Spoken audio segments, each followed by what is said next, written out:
Hello dear student. तो आज हम क्लास 8th के चैप्टर 10 को आगे कंटिन्यू करेंगे, जिसमें हम देखेंगे कि ध्वनि को अपने कानों द्वारा, हमारे जो कान होते हैं वे ध्वनि को कैसे सुनते हैं। मतलब हम ध्वनि को अपने कानों द्वारा सुनते हैं, तो वो सारी प्रोसेस कैसे होती है, तो इसके बारे में यहाँ पर बताया गया है। ठीक है। कान के बाहरी भाग की आकृति, जो कान है ना, उसके बाहरी भाग की आकृति कीप या फनल जैसी होती है। तो आपने अपने कान को देखा होगा, उसकी जो बाहरी आकृति होती है वो कीफ या फिर फनल जैसी होती है। ठीक है। जब ध्वनि उसमें प्रवेश करती है तो ये एक नलिका से गुजरती है। जब ध्वनि कान के अंदर प्रवेश करती है तो एक नलिका से गुजरती है, जिसके सिरे पर एक पतली तनी झिल्ली होती है। एक नलिका से गुजरती है जिसके सिरे पर एक पतली तनी झिल्ली होती है, जिसे कर्णपटल या एयरड्रम कहते हैं। जिसे क्या कहते हैं, आपका कान का जो बाहरी पार्ट होता है वो कीप के आकार का या फनल के आकार का होता है। ठीक है। जब ध्वनि इसमें प्रवेश करती है तो ये नलिका से गुजरती है। जब ध्वनि इसमें प्रवेश करती है तो एक नलिका से गुजरती है, जिसके सिरे पर एक नलिका से गुजरती है जिसके सिरे पर एक पतली तनी झिल्ली होती है। उस झिल्ली को क्या कहते हैं, कर्णपटल या एयर ड्रम। ठीक है। ये एक महत्वपूर्ण कार्य करता है। ये जानने के लिए कि कर्णपटल क्या महत्वपूर्ण कार्य करता है, एयर ड्रम क्या महत्वपूर्ण कार्य करता है, आइए टीन के डिब्बे का एक कर्णपटल बनाएं। कर्णपटल के कार्य को समझने के लिए हमें करना क्या है, क्रियाकलाप 10.10 एक प्लास्टिक अथवा टीन का डब्बा लीजिए। आपको एक प्लास्टिक या फिर टीन का डब्बा लेना है। ठीक है। इसके दोनों सिरे काटिए। दोनों सिरों को काटना है, दोनों सिरों को काट लेना है। डिब्बे के एक सिरे पर एक रबर गुब्बारे को तानिए। डिब्बे का जो एक सिरा होता है उस पर रबर का एक गुब्बारा, उसकी झिल्ली को तान देना है। ठीक है। और इसे एक रबड़ के छल्ले से कस दीजिए। एक प्लास्टिक अथवा, हमने अभी देखा कि हमें एक प्लास्टिक या फिर टीन का डब्बा लेना है। इसके दोनों सिरे काटिए तथा डिब्बे के एक सिरे पर, प्लास्टिक अथवा टीन का डब्बा लेना है, इसके दोनों सिरे काटिए। डिब्बे के एक सिरे पर एक रबर गुब्बारे को तानिए और इसे एक रबर के छल्ले से कस दीजिए। तनित रबर के ऊपर सूखे अन्न या फिर थर्मोकोल के 4-5 दाने रखिए। अपने मित्र को डिब्बे के खुले हुए सिरे पर हुर्रे हुर्रे बोलने के लिए कहिए। देखिए कि अन्न के दानों का क्या होता है, अन्न के दाने ऊपर नीचे क्यों उछलते हैं। कर्णपटल एक तनित रबर की शीट के समान होता है।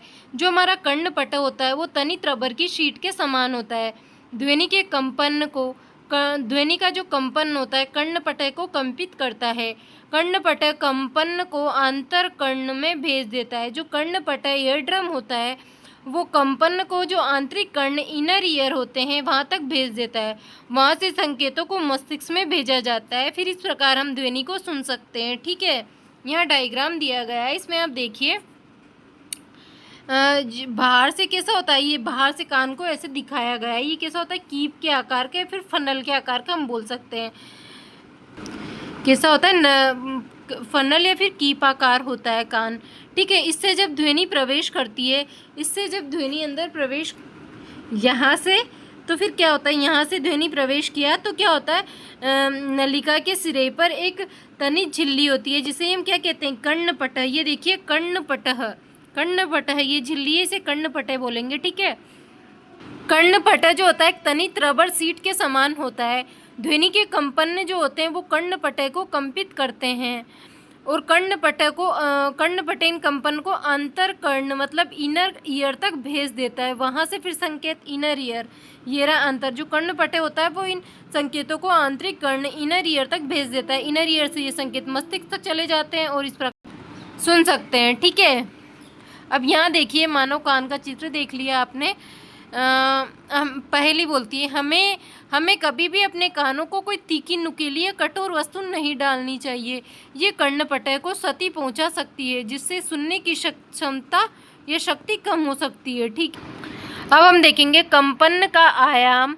जो कंपन हो रहा है ना, जो कंपन मतलब ध्वनि जो कंपन करती है, तो कंपन का आयाम देखेंगे, आवर्त काल देखेंगे, टाइम पीरियड, आयाम, एम्पलीट्यूड, आवृत्ति, फ्रीक्वेंसी देखेंगे। ठीक है, हम जानते हैं कि किसी वस्तु का बार बार इधर उधर गति करना क्या कहलाता है? कंपन कहलाता है। हम जानते हैं कि जो वस्तु बार बार इधर उधर गति करती है तो उसे हम कंपन कहते हैं।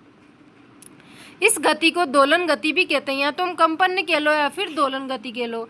किसी वस्तु का बार बार इधर उधर गति करना क्या कहलाता है? कंपन कहलाता है। इस गति को दोलन गति कहा जाता है, दोलन गति कहा जाता है। आप पिछली कक्षाओं में दोलन गति तथा आवर्त काल के बारे में पढ़ चुके हैं। आवर्त काल क्या होता है और आवृत्ति क्या होती है? तो दोलन गति, आवृत्ति क्या होती है? प्रति सेकंड लगाए गए जो चक्करों की संख्या होती है उसे हम आवृत्ति कहते हैं। और एक चक्कर को पूरा करने में जो समय लगता है उसे हम आवर्त काल कहते हैं। यहाँ देखिए फॉर्मूला लिखा हुआ है, प्रति सेकंड लगाए गए दोलनों की जो संख्या होती है, लगाए गए चक्करों की जो संख्या होती है, दोलनों की जो संख्या होती है आवृत्ति कहलाती है। तो हम कह सकते हैं कि प्रति सेकंड लगाए गए चक्करों की संख्या जो होती है आवृत्ति कहलाती है। और एक चक्कर को पूरा करने में जितना समय लगता है उसे क्या कहते हैं? आवर्त काल कहते हैं।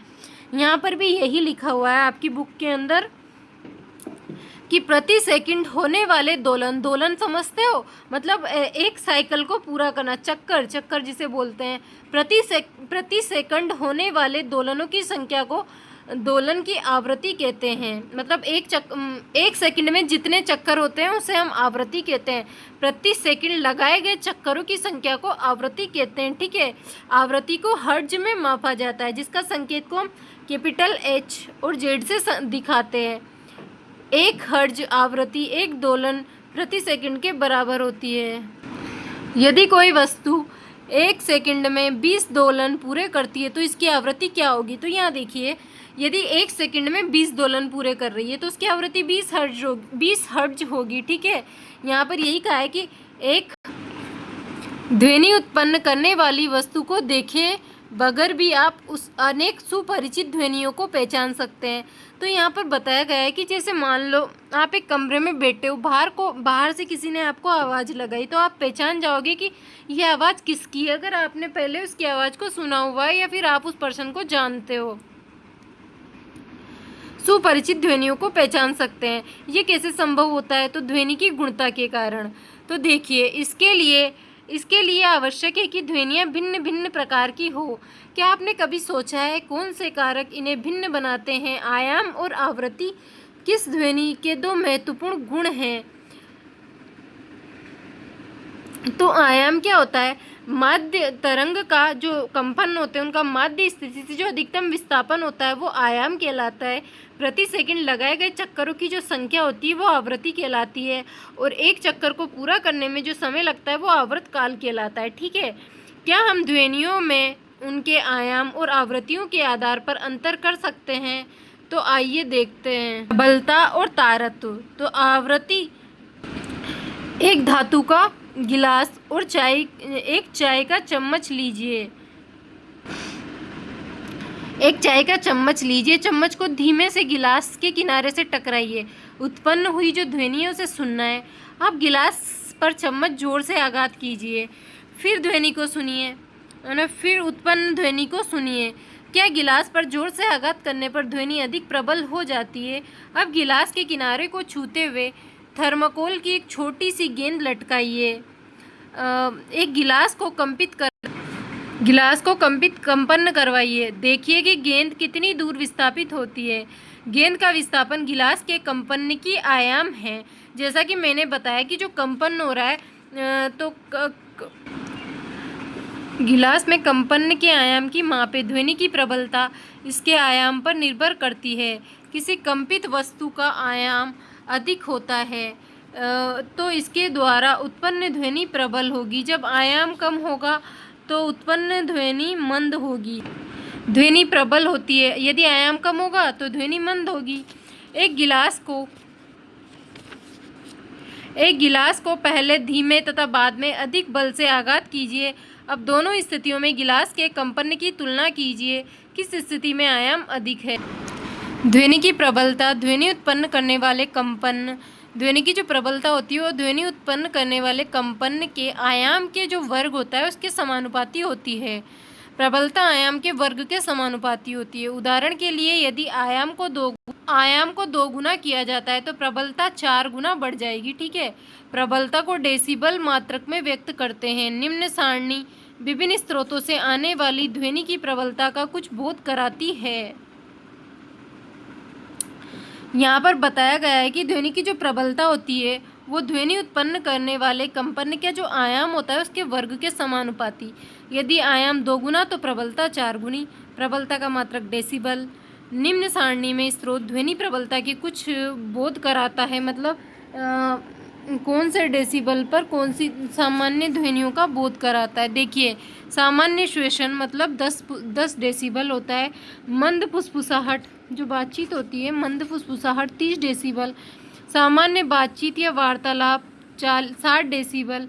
व्यस्त यातायात की जो होती है 70 डेसिबल। औसत फैक्ट्रियों में जो ध्वनि होती है उसकी प्रबलता 80 डेसिबल। 80 डेसिबल से अधिक प्रबल शोर शरीर के लिए कष्टदायक होता है। ध्वनि की प्रबलता इसके आयाम पर निर्भर करती है। जब किसी कंपित वस्तु का आयाम अधिक होता है तो इसके द्वारा उत्पन्न ध्वनि प्रबल होती है। जब आयाम छोटा होता है तो ध्वनि मंद होती है। किसी बच्चे की ध्वनि की तुलना एक वयस्क से कीजिए। क्या इनमें कुछ अंतर है? चाहे दोनों ध्वनियाँ सामान्य रूप से प्रबल हो, फिर भी इनमें कुछ भिन्नता है। आइए देखें ये किस प्रकार है। यहाँ बूझो बोलता है, मैं चकित हूँ, मेरी आवाज़ और मेरे अध्यापक से भिन्न क्यों है। आवृत्ति ध्वनि की तीक्ष्णता या तारत्व निर्धारित करती है। जो आवृत्ति होती है ना, वो ध्वनि की तीक्ष्णता या फिर तारत्व निर्धारित करती है। यदि कंपन की आवृत्ति अधिक है तो हम कह सकते हैं कि ध्वनि तीखी है। यदि कंपन की आवृत्ति कम है तो हम कह सकते हैं कि ध्वनि का तारत्व भी कम है। जो आवृत्ति होती है वो ध्वनि का तारत्व निर्धारित करती है। उदाहरण के लिए ढोल मंद आवृत्ति कम से कंपित होता है।